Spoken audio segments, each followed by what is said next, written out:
tentang masalah rezeki ini teman-teman sekalian, saya susun juga sebuah tulisan karena saya melihat banyaknya umat Islam, ruang lingkup di Indonesia saja, tempat yang kita tinggal. Allahu a'lam apakah seluruh muslimin mengalami hal yang sama. Tapi saya lihat di sekeliling saya, banyaknya umat Islam yang tidak memahami apa itu rezeki. Mereka hanya terfokus rezeki itu ke masalah duit, pakaian, makanan, rumah, kendaraan, hanya sekitar materi saja. Dan banyak hal yang lain yang mereka tidak anggap rezeki. Padahal sebenarnya rezeki itu didefinisikan oleh para ulama dengan sangat luas. Segala sesuatu yang dibutuhkan oleh makhluk, dan makhluk di sini masuk di dalamnya manusia, jin, ya, malaikat, apa saja, tumbuh-tumbuhan, hewan-hewan, dalam melalui roda kehidupan. Jadi semua itu masuk dalam masalah rezeki, baik di dunia maupun di akhirat nantinya. Jadi ruang lingkup rezeki sangat luas, dan rezeki ini yang menyiapkan dan tidak pernah habis stoknya dalam menyiapkan hanya satu, Allah subhanahu wa ta'ala. Tidak pernah ada yang bisa menyiapkan kebutuhan seluruh makhluk non-stop dan tidak pernah habis stoknya kecuali Allah subhanahu wa ta'ala. Dan memang belum pernah ada yang mengikrarkan itu. Kita pada saat haus cuma tahu minum, pada saat lapar cuma tahu makan. Nggak ada duit berarti minta, ada duit tinggal beli makanan dan makan, selesai, laparnya hilang, istirahat. Kita tidak pernah berpikir sebenarnya dari mana semua itu. Satu-satunya yang mengaku dan mengikrarkan kalau dia yang menyiapkan segala kebutuhan, bukan cuma manusia, adalah Allah subhanahu wa ta'ala. Kita akan sebutkan beberapa dalil yang berhubungan dengan masalah itu. Yang pertama teman-teman sekalian, surah Az-Zariyat, surah nomor 51 ayat 56 sampai 58. A'udzu billahi minasyaitonir rajim. Bismillahirrahmanirrahim. Wa ma khalaqtul jinna wal insa illa liya'budun. Ma uridu minhum min rizqin wa ma uridu minhum ay yut'imun. Innallaha huwar razzaqu dzul quwwatil matin. Artinya teman-teman sekalian, aku kata Allah tidak menciptakan jin dan manusia kecuali untuk menyembah, mengabdi kepadaku. Apa yang aku perintahkan mereka jalankan. Yang aku bolehkan, halalkan, silakan nikmatin. Makanan, minuman, pergaulan, pendapatan, ekonomi, mendirikan sebuah negara, politik. Dan apa yang aku larang, semua ditinggalkan. Apa yang aku haramkan dijauhi. Itu mana daripada sembah. Aku nggak ciptakan jin dan manusia kata Allah kecuali untuk menyembah kepadaku, mengabdi. Dan aku tidak pernah kata Allah, ini di ayat 56, ayat 57-nya, aku tidak pernah meminta kepada mereka balasan rezeki. Kasus misalnya aku menyiapkan untuk mereka makanan, daging hewan yang bisa disembeli, kemudian mereka makan. Aku tidak pernah minta diberikan sebagian daripada rezeki itu. Aku memberikan mereka makanan, minuman, pakaian. Allah tidak pernah minta diberikan kepada Allah sesajen, diberikan sesuatu, dikembalikan kepada Allah. Allah nggak minta. Kata Allah, ma uridu minhum min rizq. Saya tidak butuh dari mereka rezeki itu. Wa ma uridu minhum ayyut'imun. Saya juga tidak ingin minta makanan dari mereka. Lalu Allah tutup di ayat 58, dan ini saksi bahasan kita. Innallaha huwar razzaqu dzul quwwatil matin. Sesungguhnya Allah itu adalah Razzaq. Razzaq ini teman-teman sekalian dalam bahasa Arab masuk dalam lingkup luasnya, semua kebutuhan.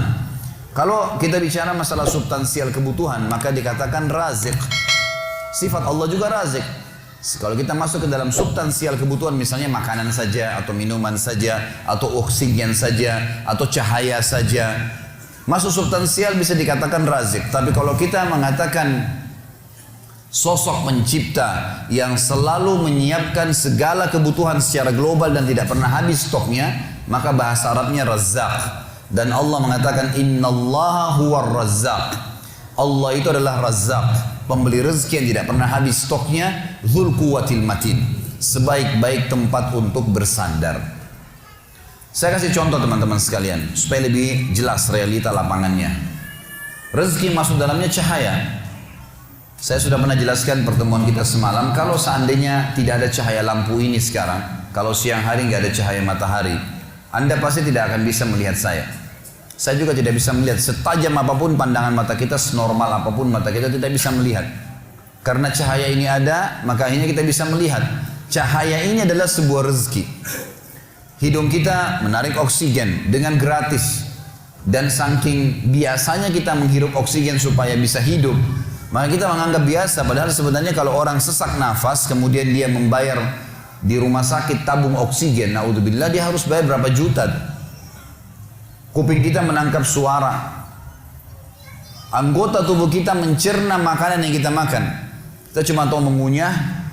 Sistem sudah diciptakan, gigi kita, lidah merasa, kemudian gigi kita menghancurkan, kemudian kita telan di tenggorokan kita. Lalu setelah ditelan kita sudah tidak pernah tahu lagi mau kemana tuh makanan. Diproses secara alami. Dari mana proses ini? Kemudian yang dibutuhkan oleh tubuh maka akan masuk, diambil oleh tubuh kita sebagai nutrisi, dan yang tidak dibutuhkan keluar dalam bentuk kotoran. Kita tidak pernah tahu air yang kita minum yang mana jadi darah kita dan yang mana dari air jadi air seni kita. Kue yang kita makan, nasi yang kita makan, kita nggak pernah tahu yang mana jadi bagian anggota tubuh kita, yang mana jadi tija kita. Ya. Maka di sini ada sebuah sistem ya, yang diciptakan, dan ini tidak bisa ada manusia siapapun yang mengatakan dia yang buat itu. Mustahil ada makhluk yang bisa mengatakan itu. Karena kalau air dia minum, dia cuma bisa minum. Haus dia minum. Mau hewan, mau jin, mau manusia, haus minum. Dan dia tidak pernah tahu dari mana komposisi air ini. Kenapa kok harus air? Kenapa enggak makan misalnya kalau lagi haus? Dari mana sistem itu? Harus terbawa kepada sistem itu. Maka Allah memperkenalkan dirinya, dialah yang menciptakan kalian, dia juga yang menyiapkan seluruh kebutuhan kalian. Dan tidak pernah habis stok itu. Saya kasih contoh teman-teman sekalian. Saya tanya, Anda coba berpikir, merenungi di awal pertemuan kita ini. Pernah nggak teman-teman yang biasa interaksi sama pasar, menemukan pasar di Indonesia saja, di kota Anda masing-masing, pernah nggak menemukan ada pasar tidak ada sayur sama sekali? Atau buah habis sama sekali, tidak ada satupun jenis buah. Atau misalnya hewan yang biasa dimakan oleh manusia, ayam misalnya, pernahkah ayam itu habis? Penelitian teman-teman sekalian diadakan oleh sebagian ilmuwan muslim. Ini penelitian sederhana tapi betul-betul bobotnya luar biasa. Diadakan penelitian tentang populasi hewan, terutama yang paling banyak dikonsumsi oleh manusia. Ditemukanlah ayam. Ayam ini hewan yang paling banyak dimakan, karena hampir semua manusia memakannya, gitu kan. Maka diadakan penelitian, berapa sih jumlah ayam sebenarnya? Diadakan penelitian, manusia saja sudah 7 miliar sekian jumlah manusia, dan ditemukan ayam ternyata populasinya 6 sampai 7 kali lipat lebih banyak daripada jumlah manusia. Jadi ayam itu 40 miliar sekian jumlahnya. Tiap hari disembeli miliaran, tapi tidak pernah habis. Pertanyaannya, dari mana populasinya ayam itu? Mungkin Anda mengatakan karena ada peternak misalnya. Ilmuwan mengadakan penelitian lagi. Diteliti teman-teman sekalian, dari 6 sampai 7 kali lipat dari jumlah manusia itu, ayam, ternyata yang dipelihara oleh manusia 1 dibandingkan 10.000 ekor. Jadi yang diternak oleh manusia itu sebagian kecil dari ayam. Lebih banyak ayam, 9.000 sekian ayam, 9.999 ayam itu hidup liar di hutan, di mana-mana, nggak ada yang urus, berkembang biak. Berarti bukan kasusnya terjaga populasinya, bukan karena kasus manusia menernaknya, bukan. Karena manusia ternak sebagian kecil, dan ternyata ayam itu terus saja populasinya nggak pernah habis. Kita kalau lihat bagaimana beberapa ilmuwan manusia mengambil gambar dari atas helikopter di hutan, bagaimana ya sapi hutan atau apalah ya hewan-hewan berlarian di tengah hutan dari atas, sampai ribuan ekor jalan lari, nggak ada yang urus, kuda lah, apalah, macam-macam, tidak pernah habis, tidak pernah habis, selalu ada populasinya. Pertanyaan, dari mana semua ini? Siapa yang buat? Dan siapa yang membuat, siapa yang menyiapkan kebutuhan-kebutuhan mereka? Karena mereka tidak bakal mungkin hidup kalau tidak ada kebutuhan yang terpenuhi, dari makanannya, dari minumannya, dari tempat tinggalnya, gitu kan. Semua itu. Maka tidak pernah ada yang mengklaim dirinya sebagai Razzaq, pemberi rezeki non-stop, kecuali Allah Subhanahu wa taala. Allah Subhanahu wa taala yang telah menjelaskan masalah itu. Kalimat ini juga mulia teman-teman sekalian. Innallah war-razzaq, kata Allah. Allah itu adalah sebaik pemberi rezeki yang non-stop, tidak pernah habis rezekinya. Dan dzul quwwatin matin, sebaik-baik tempat untuk bersandar. Saya pernah teman-teman sekalian di Jakarta, di depan rumah saya pernah ngontrak rumah. Kurang lebih ada taman 5 kali 5 meter, tidak besar. Dan saya suka tanam tanaman. Kadang-kadang saya biarkan di tabulan pot, tanaman dalam pot yang ada buah mangga, ada buah jambu gitu. Saya kadang-kadang sebelum pengajian pagi suka siram tanaman itu. Suatu hari pengalaman saya pribadi, saya biasanya pengajian jam 9, jam 10 pagi. Saya keluar dari rumah setengah jam, 40 menit sebelum ceramah. Untuk jalan. Tapi sebelumnya saya luangkan juga waktu sekitar 15-20 menit untuk siram tanaman. Karena memang saya senang, gemar dengan itu. Maka saya siram tanaman. Satu hari saya keluar teman-teman sekalian, tinggal setengah jam lagi pengajian saya. Kalau saya luangkan 15 menit untuk siram tanaman saya, maka terlambat pengajiannya. Subhanallah, sambil saya narik selang, saya coba siram sambil berdoa, ya Allah ini gimana? Pengajian saya bisa terbengkalai nih. Sementara ini juga kalau tidak disiram nanti kering, gitu kan? Kesian, ini makhluknya Allah. Ya, dan kata Nabi SAW, fi kulli kabidin ratabatin ajr. Di setiap denyut kehidupan, semut kalau antum lihat lagi jalan, antum tidak injak, sengaja antum biarin jalan karena makhluknya Allah, ada pahalanya tuh. Pohon yang kita siram ada pahalanya. Semua yang kita rawat di muka bumi ini, niatnya karena Allah menciptakannya, maka ada pahalanya. Itu sabda Nabi SAW, saya niatkan karena itu. Sementara saya lagi menyiram, subhanallah, dan bimbang, ini berhentiin siram atau enggak ya? Istri saya kebetulan lagi jaga anak-anak, jadi nggak bisa gitu. Maka subhanallah pada saat itu, detik itu juga hanya hitungan detik teman-teman sekalian, tiba-tiba lagi panas matahari. Ada hujan, ya, biasanya kalau bahasa yang sering saya tahu dari saya kecil, kalau waktu di Makassar dikatakan hujan lari. Sering ada hujan cuma beberapa detik saja, nyiram bumi ini terus hilang gitu loh. Maka hujan itu datang, tiba-tiba hujan. Dan satu wilayah Condet, tempat saya tinggal di Jakarta Timur, itu basah semua. Dalam hitungan saya hitung durasi mungkin cuma 15 detik. Semua tanaman saya basah, semua harus Condet basah gitu. Saya lalu mematikan air keran dan saya mengatakan, subhanallah, maha suci Allah yang kalau mau membasahkan bumi ini hitungan detik. Saya butuh 15 menit hanya siram tanah 5 kali 5 meter. Bagaimana kekuasaan Allah Subhanahu wa taala yang luar biasa ya. Mestinya bisa direnungi masalah itu. Seorang syekh, doktor di Ummul Qura, beliau pernah bercerita dalam salah satu ceramahnya. Dan beliau berkata, ada temannya di Jeddah, seorang pengusaha, lagi naik mobil sama-sama. Kemudian temannya mengatakan, akhi, saudaraku, apa saran anda? Apa doa yang saya ucapkan supaya Allah selalu menambah rezeki saya? Kata dokter ini, saya tidak mengingat pada saat itu apapun doa tertentu, tapi saya tiba-tiba teringat surah Az-Zariyat ini, ayat 56 sampai 58. Dia bilang, saudaraku, dia bilang, akhi, coba bacalah. Wa ma khalaqtul jinna wal insa illa liya'budun. Saya tidak ciptakan jin dan manusia kecuali untuk menyembah kepadaku. Ma uridu minhum min rizqin wa ma uridu minhum an yut'imun. Saya tidak pernah minta rezeki dari mereka dan saya juga tidak minta mereka memberikan makan kepada saya.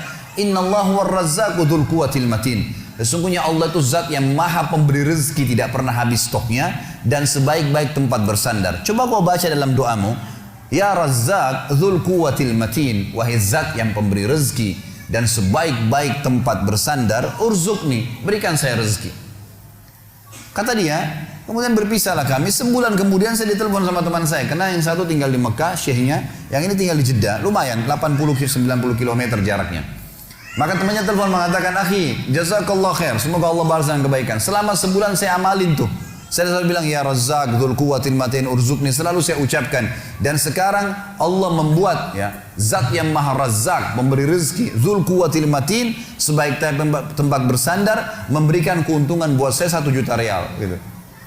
Jadi dia mengamalkan masalah memanggil Allah, dan ini termasuk sunnah Nabi SAW. Kita kalau menggunakan Asma'ul Husna, nama-nama Allah kita ikutkan dengan doa setelahnya. Seperti misalnya, Ya Rahim irhamni, Ya Ghafur ikfirli. Kita ikutin dengan begitu, termasuk Ya Razzaq urzukni, gitu kan. Jadi kita bisa menggunakan doa-doa seperti ini. Yang kedua teman-teman sekalian, dalil disebutkan dalam surah Ar-Rum, surah nomor 30 ayat 40. Dan ini sebaik-baik bukti, panduan adalah Al-Quran. Al-Quran menceritakan kepada kita, Surah Ar-Rum surah nomor 30 ayat 40. A'udzubillahi minasyaitonirrajim. Huwallazi khalaqakum thumma razaqakum thumma yumitukum thumma yuhyikum. Hal min syurakaikum man yaf'alu min dzalikum min syai' subhanahu wa ta'ala amma yusyrikun. Dialah Allah satu-satunya yang telah menciptakan kalian dari tidak ada menjadi ada. Kemudian memberikan rezeki kepada kalian, memenuhi semua kebutuhan kalian. Kemudian akan mematikan kalian, akan tiba saatnya ajal datang, kalian akan mati. Kemudian membangkitkan kalian, menghidupkan kalian. Apakah ada sekutu-sekutu yang kalian sembah selain Allah? Patung kah, pohon keramat kah, kuburan kah, syaitan kah, malaikat kah? Adakah sekutu-sekutu yang kalian sembah selain Allah itu? Yang kalian partnerkan sama Allah atau kalian anggap Tuhan kalian, yang bisa melakukan itu sedikit saja dari itu. Maka maha suci Allah dan maha tinggi terhadap apa yang mereka sekutukan. Di dalam ayat yang lain surah Ghafir atau surah Mu'min surah nomor 40 ayat 64 Allah juga mengingatkan, A'udzubillahi minasyaitonirrajim. Allahul ladzi ja'ala lakumul arda qarara. Allah lah yang telah membuatkan untuk kalian bumi ini qarar. Qarar ini teman-teman sekalian banyak maknanya. Di antaranya qarar tenang sehingga bisa dilaluin di atasnya. Kita sekarang kita tahu matahari berada di tempatnya dan yang berrotasi yang mengelilingi adalah bumi. Maka kenapa pertanyaannya bumi berjalan ya, dan kita tidak terbalik, air tidak tertumpah, kok bisa nih? Padahal bumi berputar terus gitu kan. Mestinya kita bisa rasakan itu. Tapi ternyata subhanallah kita bisa tenang, bisa jalan. Mana yang lain qarar adalah kalian bisa membangun di atas bumi itu. Kalian bisa bercocok tanam. Kalian bisa mengambil hasil tambangnya. Allah mengatakan, dialah satu-satunya yang telah menjadikan buat kalian bumi qarar. Was-samaa'a binaa'a, dan telah menjadikan langit ini bangunan buat kalian. Jadi kita sebenarnya teman-teman sekalian di bumi ini seperti sedang berada di sebuah ruangan. Langit ini seperti atapnya masjid dan kita sedang berada di dalam sebuah ruangan. Allah mengatakan langit ini seperti bangunan atap buat kalian. Wa sawwarakum fa ahsana suwarakum, dan dialah yang telah melukis kalian dengan sebaik-baiknya. Teman-teman coba renungin. Kalau kita lagi duduk di pinggir pantai misalnya, kemudian ada satu pelukis membawa papan lukisnya. Kita duduk di sebelahnya, kebetulan laut lagi tenang, ada kapal, ada pohon kelapa, ada buahnya bergelantungan. Kemudian juga ada burung mungkin berterbangan, ada matahari, ada awan sedikit, pemandangan yang indah. Lalu kemudian kita berada di sebelah seorang pelukis lalu melukis apa yang dia lihat dan apa yang kita lihat. Semua yang dijangkau oleh mata dia dan mata kita digambar sama dia. Dan berhasil si pelukis melukis seperti apa yang dia lihat. Kira-kira kita menilai bagus nggak gambarannya? Hah? Kok nggak ada jawaban ini? Masih hidup nggak? Kita akan bilang bagus. Bahkan kalau ada orang yang melukis gambar seperti apa yang benar-benar kelihatan alami, gitu kan? Itu harganya mahal, bisa sampai miliaran, dijual mahal. Subhanallah, manusia terkagum-kagum dengan lukisan sampai diadakan pameran lukisan lah segala macam. Padahal orang pelukis ini teman-teman sekalian hanya menciplak saja. Hanya ciplak ciptaannya Allah dan itu pun yang bisa jangkau dengan matanya. Plus lagi lukisan manusia tidak bisa bergerak, lukisannya Allah bergerak. Buahnya bisa diambil, airnya bisa bergerak, di dalamnya ada makhluk hidup, burungnya bisa terbang, mataharinya bisa diistilahkan dengan terbenam dan terbit, awannya bisa pindah-pindah, manusianya juga bisa jalan dan seterusnya. Bagaimana bisa kita berpikir teman-teman sekalian, ini hebat ya, ini luar biasa ya, kagum-kagum dengan orang yang hanya menciplak saja. Dan itu pun cuma sisi yang dijangkau oleh mata dia, sementara semuanya ini yang lainnya belum dijangkau oleh mata dia, belum bisa dia gambar. Dan luar biasa tidak bisa bergerak gambaran manusia, kok bisa? Kenapa dengan ciptaan Allah yang luas ini kita lupakan? Allah mengatakan, dialah yang telah menjadikan bumi buat kalian terhampar, langit itu sebagai bangunan, dan melukis kalian dengan sebaik-baiknya, warazaqakum minat thayyibat, dan telah memenuhi rezeki kalian dari hal-hal yang baik-baik. Allah suruh ambil yang baik-baik saja. buah, sedikit aja ada masalahnya, gak usah dimakan, gak apa-apa. Ambil yang bagus. Nanti akan kita jelaskan dalam poin-poin kiat-kiat mempertahankan rezeki. Tapi di sini Allah SWT menyuruh kita mengambil yang baik-baik saja. Sudah melukis kita dengan sebaik-baiknya. Bagaimana teman-teman sekalian Anda tidak bisa melihat keajaiban Allah di diri kita sendiri. Alis ini dari mana bisa tumbuh bulu di sini.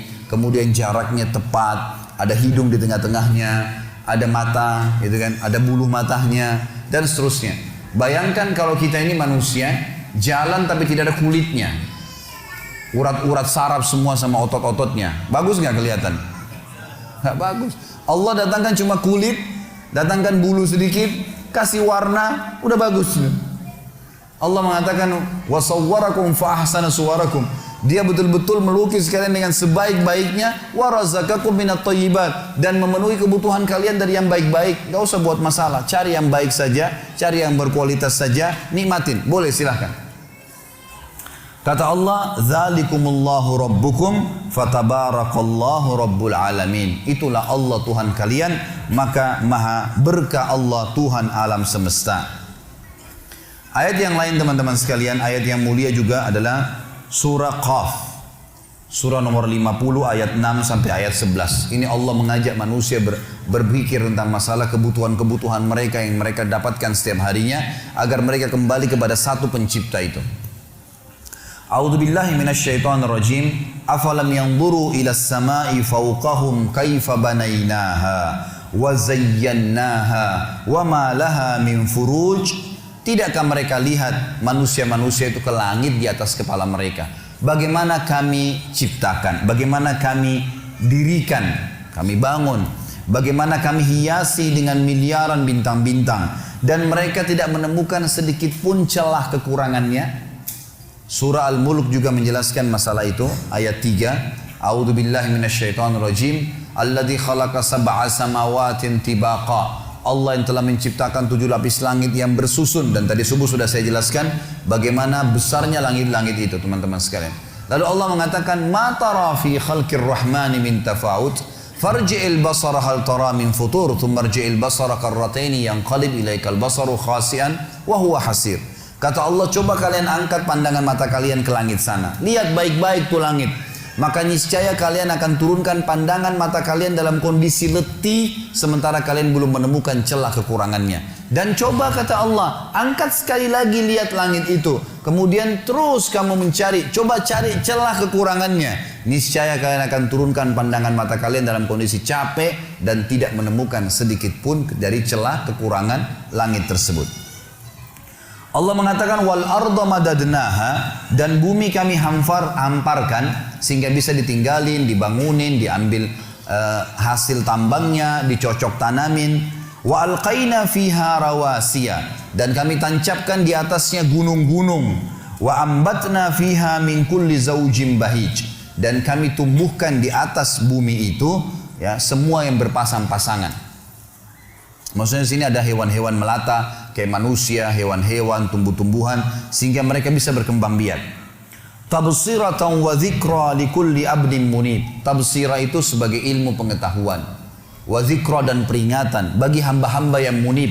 Munib ini teman-teman sekalian cerdas, jeli. Allah menyebutkan masalah itu.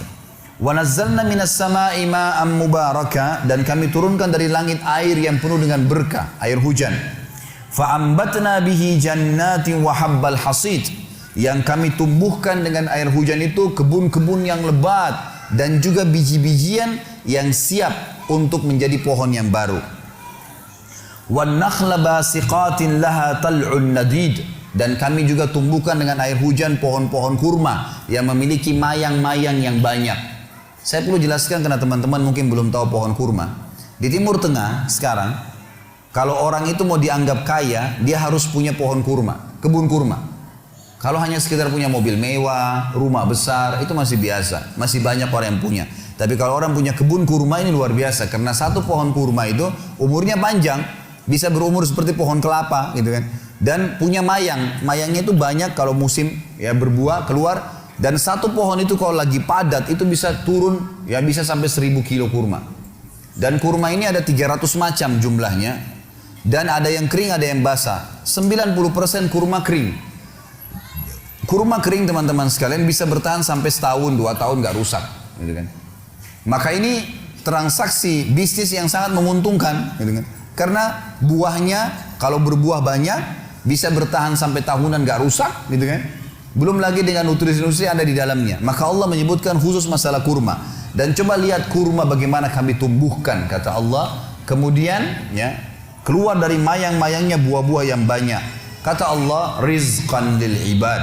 Semua itu sebagai rezeki buat hamba-hamba. Wa ahyayna bihi baldatan maita. Dan dengan air hujan juga kami hidupkan negeri yang sudah mati. Wa kadzalikal khuruj. Begitulah nanti kalian akan dibangkitkan pada hari kiamat. Inilah beberapa dalil-dalil teman-teman sekalian yang membuktikan kalau Allah itu pemberi rezeki. Dan tidak pernah ada yang mengakui hal yang seperti ini kecuali Allah subhanahu wa ta'ala. Baik, sebelum saya masuk ke beberapa kiat untuk mempertahankan rezeki, kalau saya tidak salah ada 15 poin nantinya. Ada gambaran saya dulu supaya teman-teman paham apa itu rezeki atau seperti apa sih rezeki itu. Kalau gambaran saya, rezeki itu seperti sebuah pohon. Pohon ini teman-teman sekalian ada buah yang berjatuhan dan ada buah yang bergelantungan. Buah yang berjatuhan dan bergelantungan, siapa saja boleh mengambilnya. Beriman atau kafir, semua bisa dapat. Makanya jangan heran kok ada orang kafir sembah berhala atau mungkin ngaku Tuhan punya anak dan seterusnya, tapi masih hidup, punya rumah mewah, makan segala apa yang dia mau. Dah iya. Karena rezeki itu Allah siapkan untuk semua makhluk, nggak terkecuali. Kalau orang kafir tiba-tiba Allah nggak kasih rezeki, maka nggak ada orang kafir nantinya. Emang Allah SWT menciptakan ya, semua itu untuk menguji mereka, melihat mereka mau menggunakan nggak potensi-potensi dalam diri mereka untuk beriman kepada Allah Subhanahu Wa Taala. Buah yang berjatuhan teman-teman sekalian, semua orang berusaha tidak berusaha akan dapat itu. Seperti misal segelas air ini, saya nggak pernah minta sama teman-teman panitia untuk disiapin, tapi disiapin buat saya. Kapan saya ambil pipetnya, kemudian saya lubangin, saya minum, maka ini jadi rezeki saya. Ini namanya rezeki mutlak. Kalau bahasa saya, rezeki mutlak. Ini saya tulis di tulisan saya, buah yang berjatuhan namanya rezeki mutlak. Buah yang bergelantungan namanya rezeki ikhtiar. Ini hanya untuk mudah difahamin saja ya. Ini konsep yang saya tulis sendiri sebenarnya untuk memahaminya. Rezeki yang berjatuhan namanya mutlak. Seseorang akan datang padanya. Kita lagi duduk, tiba-tiba tetangga antarin makanan. Lagi jalan sama teman, tiba-tiba ditraktir, gitu kan? Atau mungkin orang tua kita setengah mati banting tulang, tiba-tiba beliau meninggal, lalu kemudian kita dapat warisan. Namanya mutlak. Kalau ini teman-teman sekalian kita mau nggak mau akan datang kepada kita. Dan ini masuk dalam makna hadis Nabi SAW yang berbunyi, tidak ada jiwa meninggal dunia kecuali akan dilengkapkan seluruh rezekinya. Ini maknanya. Karena ada hadis yang berbunyi begitu ya. Tidak ada jiwa yang meninggal dunia kecuali seluruh rezekinya akan diberikan kepadanya. Yang dimaksud adalah rezeki yang berjatuhan tadi. Juga ada hadis yang lain kata Nabi SAW, kalau seseorang lari dari rezekinya, seperti dia lari dari kematian, maka rezekinya akan mendatanginya sebagaimana mati mendatanginya. Ini namanya rezeki mutlak. Mau nggak mau datang kepada antum. Jadi kan, pasti datang. Ini kafir atau beriman. Tinggal yang kedua teman-teman, rezeki ikhtiar. Rezeki yang ada, buah tadi yang ada di atas pohon. Untuk mengambilnya kita butuh tangga.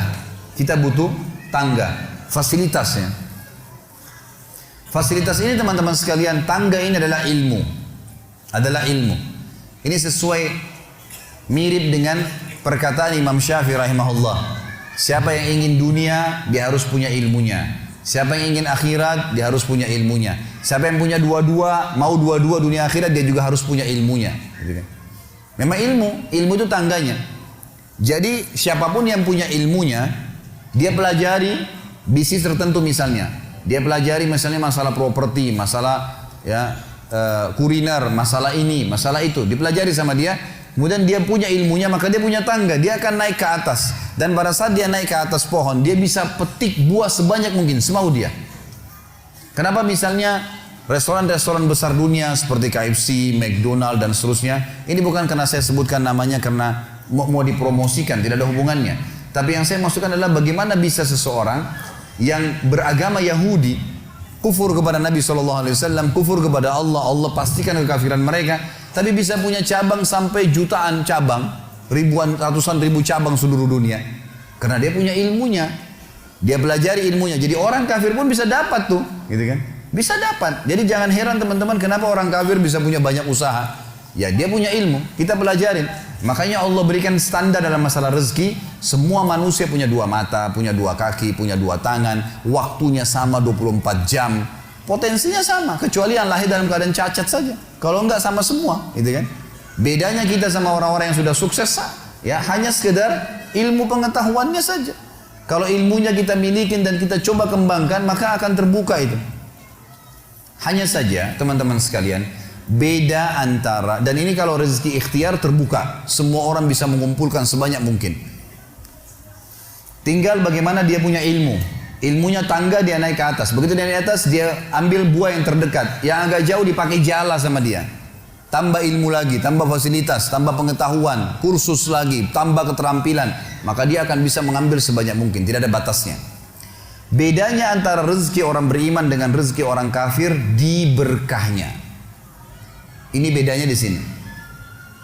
Karena orang yang beriman hanya disuruh oleh Allah mengambil rezeki yang baik saja. Bahasa agamanya halal. Halal itu maksudnya yang dibolehkan oleh Allah dan ikut dengan thayyib, berkualitas. Jadi yang berjatuhan pun datang kepada kita makanan, ternyata tetangga berikan kepada kita dari uang haram misalnya, dari hasil zina. Kita berhak untuk menolaknya. Sudah datang kepada kita, kita berhak menolaknya. Karena kita tahu ini nggak baik. Allah Subhanahu wa taala hanya mau kita memetik buah-buah yang berkualitas. Yang rusak jangan diambil. Minimal bonyok aja sedikit, ada ulatnya, jangan diambil. Kalau orang kafir semuanya diambil. Mau busuk, mau enggak, semua diambil sama dia. Dia nggak mau tahu halal haram, nggak tahu. Ini contoh rasional memahami rezeki, gitu kan? Jadi ini kata kunci untuk memahami rezeki itu. Mari kita masuk sekarang ke 15 kiat mempertahankan rezeki dan menambahnya. Yang pertama teman-teman sekalian, hal yang kita tahu semuanya tapi masih jarang orang mau melakukan adalah bersyukur kepada Allah. Bersyukur. Para ulama salaf kita dari sahabat dan tabi'in, tabi'in, orang-orang saleh yang sudah faham wahyu Al-Quran dan Sunnah, maka mereka selalu lisannya, kalau lagi tidak ngomong sama orang, 2 hal. Alhamdulillah atau astagfirullah. Terus begitu. Sampai mereka itu kalau lagi jalan dari rumahnya ke tokonya di Baghdad, dulu di Irak, di Madinah, di Mekah, di tempat-tempat mereka mau buka usaha, atau mereka dari rumahnya menuju ke masjid mau mengajar, maka selalu lisannya Alhamdulillah, Alhamdulillah, Alhamdulillah, Alhamdulillah, Alhamdulillah, non-stop. Atau mereka mengatakan astagfirullah wa atubu ilaih, astagfirullah wa atubu ilaih, astagfirullah, terus gak pernah berhenti, gitu kan. Maka mereka terus bersyukur. Makanya dengan syukur ini kita sudah sentil sedikit gambarannya kemarin. Saya sudah berikan gambaran. Kalau dengan kalimat Alhamdulillah ini sebenarnya password untuk menambah rezeki. Ucapkan itu selalu. Bangun tidur suruh baca Alhamdulillah, habis makan Alhamdulillah, habis minum Alhamdulillah. Selalu ditekankan untuk ucapin itu. Maka mestinya kita ucapkan. Sayangnya kita sangat jarang sekali untuk mengucapkan kalimat ini. Bahkan teman-teman sekalian habis sholat wajib saja, yang ada hadis Nabi SAW, siapa yang membaca Subhanallah 33, Alhamdulillah 33, Allahu Akbar 33. Lalu dia genapkan 100 yang membaca La ilaha illallah wahdahu la syarika lah, lahul mulku wal hamdu wa huwa ala kulli syai'in qadir. Maka akan diampuni dosanya walaupun sebanyak buih di lautan. Tapi pertanyaannya, siapa yang dapat nih? Padahal kalau untuk baca ini saya pernah pakai durasi menit. Teman-teman sekalian, baca dengan sangat tenang pun, itu 7 menit sudah selesai sebenarnya. Baca ayat kursinya, baca Al-Ikhlas, Al-Falaq, An-Nasnya dengan baca Subhanallah, Alhamdulillah, Allah Akbar masing-masing 33 kali. Maksimal 7 menit. Tapi pertanyaan siapa yang dapat nih? Karena banyak orang tidak menganggap penting untuk mengucapkan zikir kepada Allah, terutama masalah Alhamdulillah. Maka mereka buru-buru sekali. Subhanallah, Subhanallah, Alhamdulillah, Alhamdulillah, Alhamdulillah, Allah Akbar, Allah Akbar, Allah Akbar, Allah Akbar. Apa ini? Bagaimana bisa dapat gitu kan? Bagaimana kalau seandainya Anda sedang kerja di perusahaan ingin minta dinaikkan gajinya? Bagaimana tulisannya itu, permohonannya? Kepada yang terhormat, pimpinan perusahaan, dirut, ya di tempat, saya telah mengabdi selama 10 tahun, disebutkanlah kebaikan-kebaikannya, perusahaan ini juga baik. Saya berharap bisa dinaikin 1 tingkat jabatan saja. Atau dinaikin gaji saya sekian %. Atas kerjanya kami ucapkan terima kasih, taruh di ruangan birutnya. Kira-kira berani nggak pegawai ini ketuk-ketuk, mana tadi kemarin tuh yang saya sudah ajukan, gitu kan? Nggak bisa, nunggu sebulan belum datang, sabar. Kenapa? Kalau doa rewel gitu. Mestinya sabar kepada Allah Subhanahu Wa Taala. Allah tahu kebutuhan kita kok. Allah tahu kebutuhan hamba-hambanya. Bahkan kita tidak minta pun Allah tahu kebutuhan hambanya, gitu kan? Allah tahu kebutuhan hambanya. Jadi harusnya bersyukur teman-teman sekalian. Kita biasakan bersyukur kepada Allah Subhanahu Wa Taala.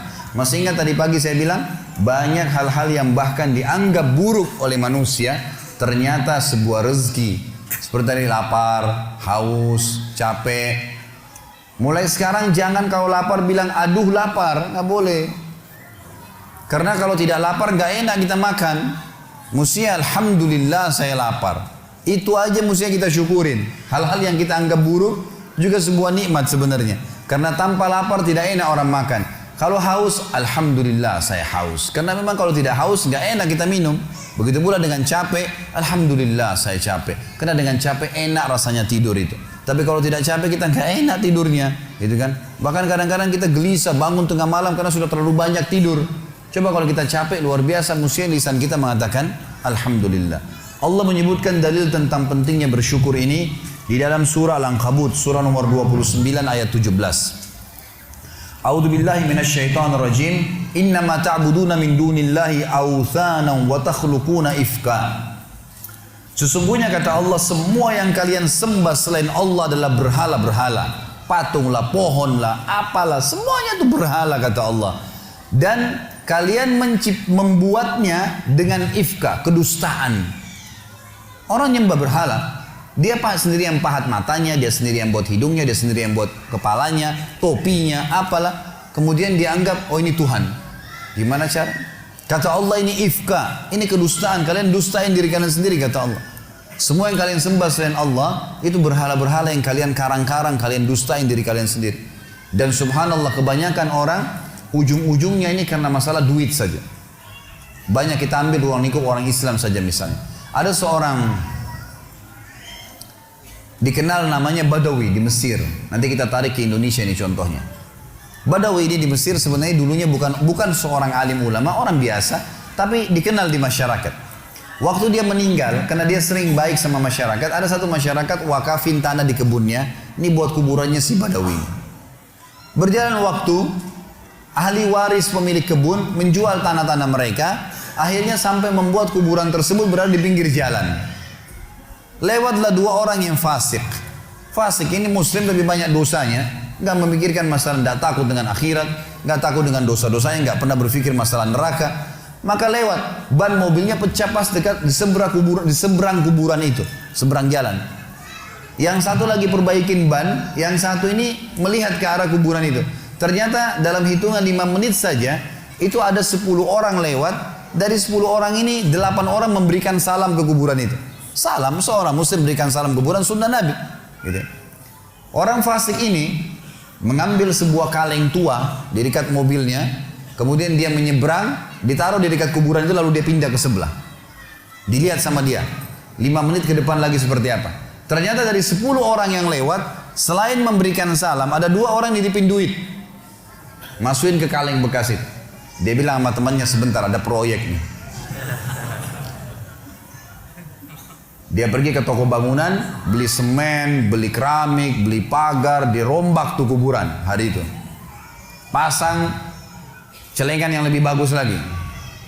Dia sama temannya besok duduk di seberang jalan, lihat perkembangan. Ternyata dari pagi sampai sore, di antara orang yang lewat karena kuburan sudah bagus, ada yang berikan salam, ada yang titipin fulus, duit lagi. Kalengnya penuh, gitu kan? Wah, ini proyek nih. Beli tanah di sekitarnya, bebasin tanah itu, bangunin masjid. Dan sekarang teman-teman sekalian, masjid itu bisa menampung sekitar 1000 orang, dan di dalamnya ada kuburan si Badawi tadi. Setiap hari orang berbuat kemusyrikan, minta-minta sama kuburan tersebut, berharap bisa diberikan keselamatan lah, kalau menikah bisa berkah lah, minta sama kuburannya si syekh ini, dan diistilahkan dengan Syekh Badawi. Ini bukan syekh, bukan seorang alim dulu. Sedangkan orang alim aja nggak boleh, apalagi bukan orang alim. Sampai Imam Nawawi rahimahullah. Ini teman-teman, maaf, di Indonesia yang masih banyak melakukan hal-hal seperti ini. Imam Nawawi ini salah satu tokoh madhab Syafi'iyah. Beliau mengatakan, saya heran pada orang-orang yang minta-minta pada kuburan walaupun itu adalah orang alim. Sementara di dalam kuburan adalah manusia seperti dia sama yang sudah jadi tulang belulang. Nabi Muhammad SAW saja kita masih kirimin salawat untuk beliau. Apa itu salawat? Tambahan rahmat dari Allah SWT. Nabi yang sudah diampuni dosanya. Para sahabat orang soleh kita masih mengatakan radhiyallahu anhum. Kita doain. Bagaimana kita tidak mendoakan orang-orang lain? Sesoleh apapun mereka kita harus doain. Itu sunnah Nabi SAW gitu kan. Subhanallah, saya pernah mendatangi sebuah kota di Indonesia ini. Ada satu masjid tua sekali. Saya sholat di situ dan ini bekas peninggalan kerajaan. Begitu saya keluar dari masjid itu, ada satu ruangan rupanya di sebelah kiri masjid. Kecil sekali, mungkin cuma bisa nampung 5-6 orang di dalam. Dan ada orang duduk di atas tembok dekat pintunya. Lalu kemudian ditutup pintu tersebut. Dia sambil nunggu.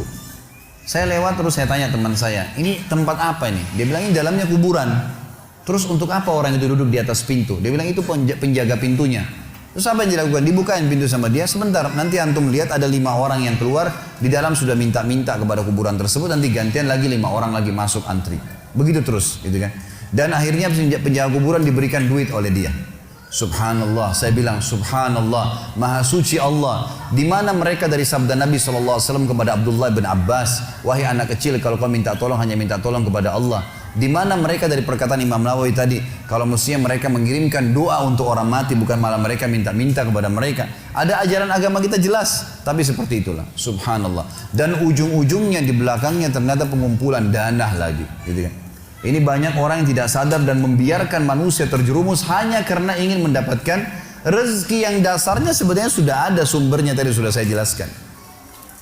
Kata Allah Subhanahu wa taala, teman-teman sekalian, innama ta'buduna min dunillahi awthanan wa takhluquna ifka. Semua yang kalian seru selain Allah, maka itu awthan, berhala-berhala, dan kalian membuatnya itu ifka dengan kedustaan. Innal ladzina ta'buduna min dunillah, semua yang kalian sembah selain Allah, kalian seru minta tolong apapun sama mereka, la yamlikuna lakum rizqa. Mereka tidak memiliki rezeki untuk kalian. Fabtagu indallahir rizq. Hanya mintalah kepada Allah satu-satunya rezeki itu. Wa'buduhu, dan patuhlah padanya. Yang dia perintahkan kerjakan, yang dia larang tinggalkan. Yang halal nikmatin, yang haram tinggalkan. Washkuru lahu, ini saksi bahasan kita. Dan syukuri, alhamdulillah, alhamdulillah. Ilaihi turja'un, kalian akan dikembalikan kepadanya nanti. Dalil yang kedua masalah syukur. Ini pilar pertama untuk menambah rezeki itu, teman-teman sekalian, bersyukur. Surah Saba, surah nomor 34 ayat 15. Allah Subhanahu wa taala berfirman, a'udzubillahi minasyaitonir rajim, laqad kana lisaba'in fi maskanihim ayah. Saba ini, teman-teman sekalian, surah Saba, surah nomor 34, nama lainnya negeri Yaman. Zaman dulu, di zaman Ibrahim alaihissalam, Saba itu namanya negeri Yaman, gitu kan. Dulu subur sekali negeri Yaman itu.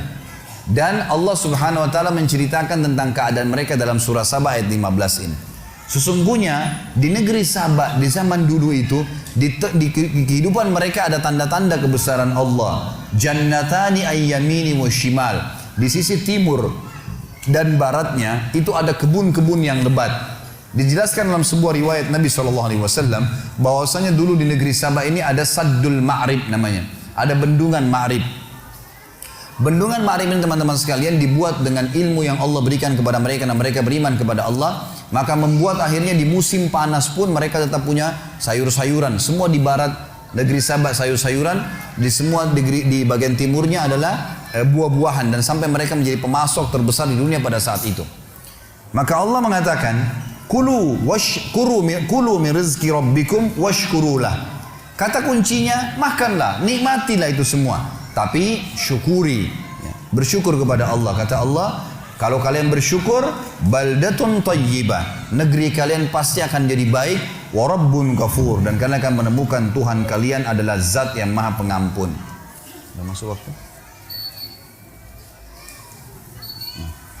Baik, karena sudah masuk waktu, teman-teman sekalian, kita azan dulu dan kita sholat isya supaya sholatnya awal waktu. Dan insya Allah setelah sholat isya, ba'diyah isyanya kita tunda dulu. Nanti teman-teman bisa sholat, karena ini boleh diterlambatkan sholat ba'diyahnya, tapi isya jangan diterlambatkan. Lalu kita lanjutkan materi kita. Subhanakallahumma wa bihamdika asyhadu an la ilaha illallah astaghfirullah wa atubu ilaih. Wassalamualaikum warahmatullahi wabarakatuh.